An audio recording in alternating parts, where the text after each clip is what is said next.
Morning mga kausok. So ano pa pag-usapan natin ngayon? So let's talk about handling a team. Somehow this is something that I have an experience before because for 10 years I've been working with people in a restaurant setting, no? As a supervisor, I used to handle different teams, no? Different age group, different nationality, different cultural background, no? So somehow handling restaurant team dito sa atin, hindi naman siya sa madali, pero somehow may experience na tayo. So just to give you a background, we have 5 employees, no? And actually 6 sila, including si Rani. He's the pit master and he's managing also the team pagka wala tayo doon. So we have a cashier, we have 2 dining staff, 2 in the kitchen, no? Pero itong team natin, they are capable of manning different positions, no? May pwedeng yung isang dining staff, he can also do the cashiering. The cashier can also go outside and help with the dining service. And then meron din tayong kasama si Rani dun sa pit area kung saan lumalabas yung food, that can also help out in the dining service and the kitchen. So ano yun, this is something na we train them para in case na may rotational day off, they can cover yung position ng isa, no? And so far it's doing well. Ano naman, no? Mga team players naman yung ating mga staff. And I always believe kasi na pagka happy ang staff, happy ang employees, automatic yan, happy din yung guests, no? Yung customers. Pagka grumpy at stressed yung team, hindi rin sila makapag-perform ng maayos. So there's always a balance, no? May balance lagi. I look at it at a stress graph, no? When it's too much stress, hindi makapag-perform ang staff, ang employees kasi stress sila eh, di ba? And then at the same time, pagka wala namang stress, magsasuffer naman yung operation. So there's always be a balance. Dapat nandoon ka lang sa gitna, that you are stressing them in a good way. Tama ba yun? In a good way. Kasi first, they have to perform. Kailangan mo silang i-remind, kailangan mo silang pagsabihan if necessary. Tapos you have to point out yung mga dapat nilang linisin, ayusin. Pagka meron silang, pagka may time na slacking, no? Parang late dumating or ma-absent na walang paalam. So you have to set no? Your boundaries or yung line na, okay, we're family here, we're a team here, pero we're also running a restaurant, no? Siguro yung number 1 siguro in handling a team, you have to know how to balance yung stress levels. No? Pagka kasi naman sobrang bait ka, si Rani kasi mabait eh. During the start, ang sinasabi ko, you have to kailangan mong maging firm, fair. Kailangan mo yon. Hindi naman maging masama kang tao o magalit ka, hindi kailangan yun, no? You just have to communicate in a good way, no? Yun yung isang natututunan ni Rani ngayon, yung ating manager sa smokehouse, how to handle people. And I think they're doing well, no? Actually parang tropa-tropa lang sila doon. Pero the downside naman ng tropa-tropa lang, pagka hindi na manage naman nung other end, nung mga empleyado, yung ganong parang hindi nila alam where to put a line, no? So kailangan din may linya. Pagka trabaho. Pagka katuwaan. Ganun naman. So when it comes to dining service, restaurant service, kailangan they're all in it together, no? Isa din sa mga kailangan gawin is to remind them of the proper service. Hindi naman kailangan fine dining, no? Hindi naman kailangan fine dining yung setup o yung serbisyo. Pero at least hindi naman pucho-pucho. Hindi naman basta-basta. So lagi ko silang nire-remind with regard sa dining service kasi nga mahalaga 'yon. No? For example, pagpasok pa lang nagpa-park pa lang sila, no? You have to kailangan yung body language, lifted na, no? Tapos pagbukas pa lang ng pinto, you have to greet, no? O kung busy man, kailangan within 30 seconds nag-greet mo na yung guest mo. Yan. Tapos syempre, you have to acknowledge, you have to introduce yourself, hand the menu. After handing the menu, give recommendation, and then while they're looking at the menu, you ask them, well, would you like to have something to drink while waiting or while looking at the menu? No, yun yung mga proper service, no? Sequence of service.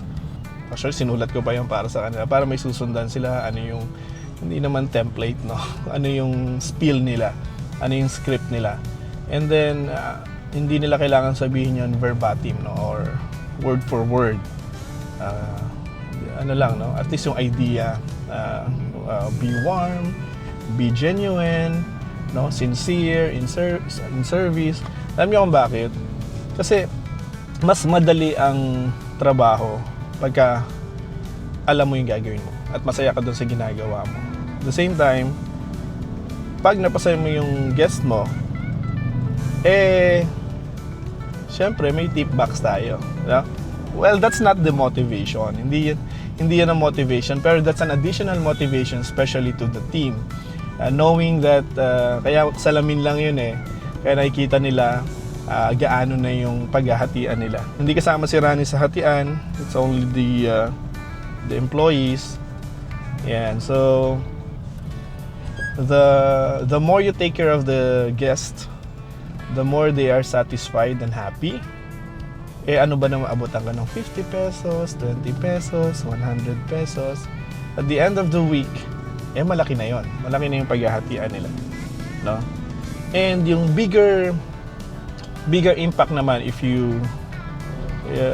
your staff are serving the guest well, yung repeat customers, no? Yung net marketing, yung promotion, yung they will recommend you, they will refer you to their friends, their families, no? So yun naman yung magiging advantage, and in turn it will keep the business and restaurant going, no? Yun yung advantage naman nun. So yeah, lagi mong i-remind sila on proper service. Yeah. And also pag nagpupunta ako dun sa andalang naman, no? Pag nagpupunta ako sa smokehouse, I always look at the things that they are not usually looking, no? Kasi pagka sinabi mong pakilinis yung linisin yung dining area, of course yung mga visible areas lang yung kanilang titingnan. So as a partner, as an owner, or as a manager, you always look at the things behind, no? Or yung hindi nakikita. Ano yun? Mga sulok, ibabaw ng mga shelves, ilalim ng mesa, ilalim ng upuan, no? May mga nakadikit na ng mga bubble gum dyan sa ilalim, yung mga ibabaw ng ilaw. Yan. So, yung mga less likely na chine-check ng team kasi nga hindi naman sila talaga trained to look at those areas, no? And the same time, lagi ko rin nire-remind yung team, especially the dining staff, to keep the dining area as pristine, as clean, always as possible, no? Bakit? Kasi that's your that's the first thing that they will see. Actually, sa parking area pa nga lang kung malinis yan, maayos, walang clutter yung restaurant, pagpasok na dun sa dining area, yung restaurant mismo, malinis, walang alikabok, hindi mamantika yung mga glass or yung mga glass panels. Ano yon? Parang you already gain their confidence. Pagka pasok nila, pag malinis ang dining room, ang naseset na sa isip nila, malinis tong restaurant na to. Same time, ganun din sa kusina, no? Yung dining area, maayos, maganda. Yung food should be top-notch and impeccable din, no? Kaya kailangan yung proper hygiene, proper food handling, no? Kailangan din yon. That's a must, no? Kailangan reminded sila sa ganung pagka sumablay sa food, no? And then their social media, nako, ang bilis yan, para yung wildfire, no? Maraming mga ganun nakita natin na kahit nga iba hindi naman sila kumain doon sa restaurant na yun, pero nakita nila yung bad review, makikisawsaw, kuwari kumain na rin sila doon, naggagawa na sila ng storya until mag-close yung restaurant. Well, I believe dito naman sa Bulacan, iba din kasi yung culture mababait din talaga ang mga Bulakenyo talaga kasi they always they always support small business, no? Which is, we are very grateful. Let me give you an example. There was one time na it was the first night yata na nilabas yung pasta, or second night, basta first week na inoffer sa menu yung pasta. So bago dun sa team, we're still on a dry run dun sa pasta meals. Isang oras inabot yung preparation. That's, kumbaga, na-serve na lahat ng food, yung pasta hindi pa nakakalabas sa kusina. Tapos pagdating, parang kulang pa ng parang very bland pa yung lasa. Nagreklamo doon nag-complain doon sa staff, tapos nag-message din doon sa page. Reunion pa namin yun, nandorong kami sa event doon Nung nakita ko yung message na yun, hindi talaga ako kasi it's very unlikely for Filipinos to complain, no, di ba? Minsan hindi na lang sila kakain ulit, hindi na sasabihin, hindi na sila kakain ulit, hindi na sila babalik, ganun lang Pero ito he took an effort to send a message. Yan, so reply ka agad ako. Sabi ko, "Hi sir, good evening. I know it's late kasi it's around 11 PM na. Pero I can't resist not to send a message and learn yung kanyang bad experience and what can find out ano talaga nangyari." And then he replied, "Sige, you can call me tomorrow." The following day. So we've talked, naayos namin, napag-usapan namin, and we're very appreciative of the gesture. Instead of posting it on social media, he sent the direct message to our page and giving us the chance to rectify, no, or to correct our mistake. Of course, that's also a chance to coach the team. And then since then, puro good reviews na yung ating pasta. And even si Mrs. kasi talagang he's very honest in giving yung mga reviews niya or yung kanyang tingin doon sa pagkain. And we are very grateful to that guest na hindi siya nag-hesitate to let us know kasi minsan feeling niya baka masamain, gano'n. No, that's very constructive. And we need that to improve our products, no. We need people like those, no.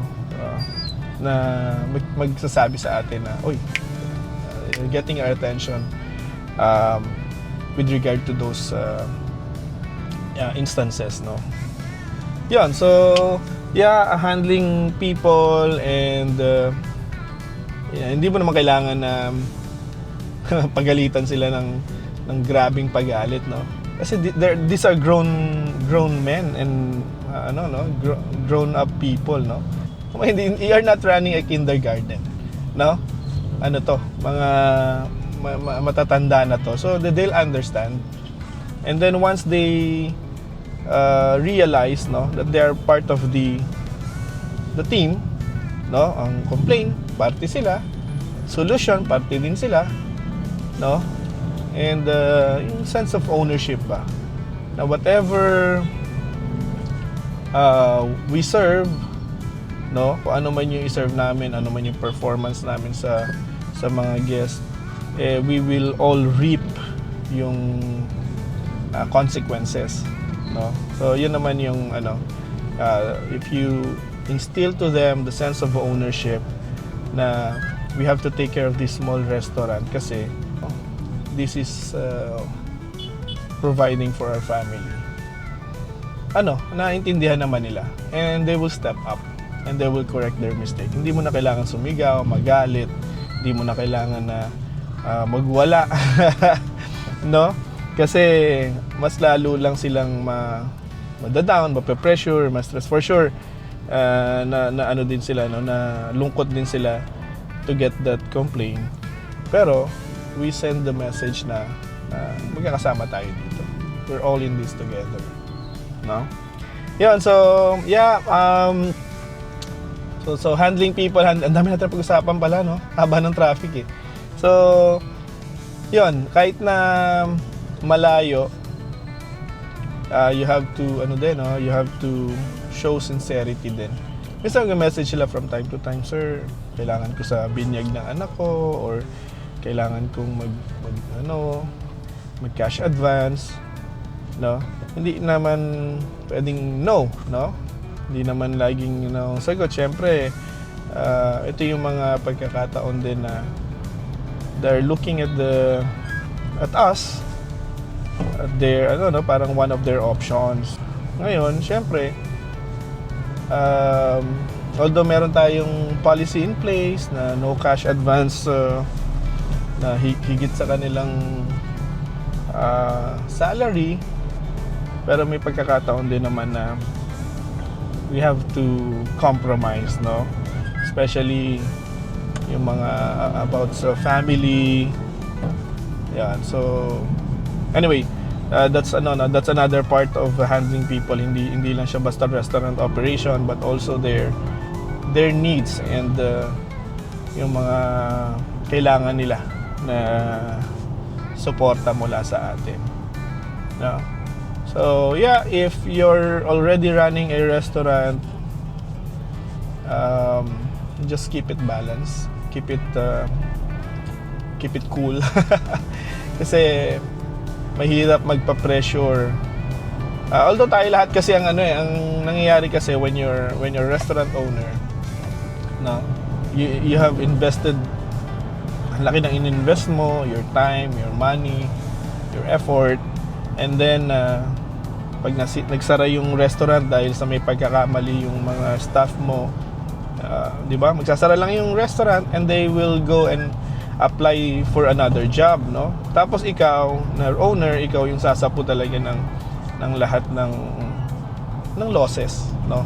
So yun yung isa sa mga from vantage point naman ng isang restaurant owner or partner ka dun sa isang restaurant. Pero if you're able to communicate and instill to them na they are also stakeholders, no, for the restaurant, kumikita sila doon, nakakapag-provide sila sa family nila, pagka may kailangan sila, natatakbuhan nila tayo, ang restaurant, sa kanilang mga pangangailangan. So ma-realize nila na I'm also a stakeholder meaning na I'm benefiting from this company, or I'm benefiting from this job kaila sir, kaila ma'am, no? Dito sa Rub and Smoke. Yeah. So, in return, they will do their best. They will do their part in keeping the restaurant running, no? Alright, so, yeah, malapit na ako sa workshop. Maraming salamat for watching, and hopefully you are able to learn a couple of things from what we talked about. Ay, si Jem.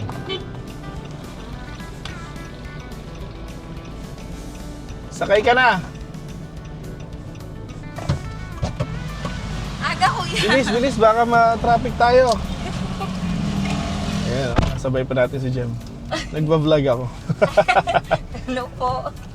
So, si Jem ay nasa ano natin? Nasa office. Ayan. So, yun lang. Just want to share about being a stakeholder. So, yung sabi ko nga, yung mga staff natin dun sa Rub and Smoke, or even Barrel Pro, no? They just have to realize that they are also stakeholders, no? May kita sila doon, they're earning from it. Pag may kailangan sila, natatakbuhan nila yung tayo, no? So, in short, they are benefiting also from the company. So, once they realize that they are stakeholders, kumbaga may sense of ownership dahil dito sila kumikita pag-provide sa family. So, in return, they will do their best. Paano siya? Naka-headset. So, in return, they will do their best to keep the business or keep their company running. Makakatulong natin sila. Na? So, yun lang. Thank you very much again for watching. Ang haba ng pinag-usapan natin. Ang haba kasi ng traffic jam. So, hopefully, the next video, kung natututo naman kayo at may nakukuha kayo, please huwag nyo na ipagkait yung subscription. Please subscribe, follow us sa ating mga socials, especially here in YouTube. No? At nakaka-motivate yan para gumawa pa ng mas marami pang videos. Alright, thank you very much. Have a good day, have a great week ahead, and smoke on.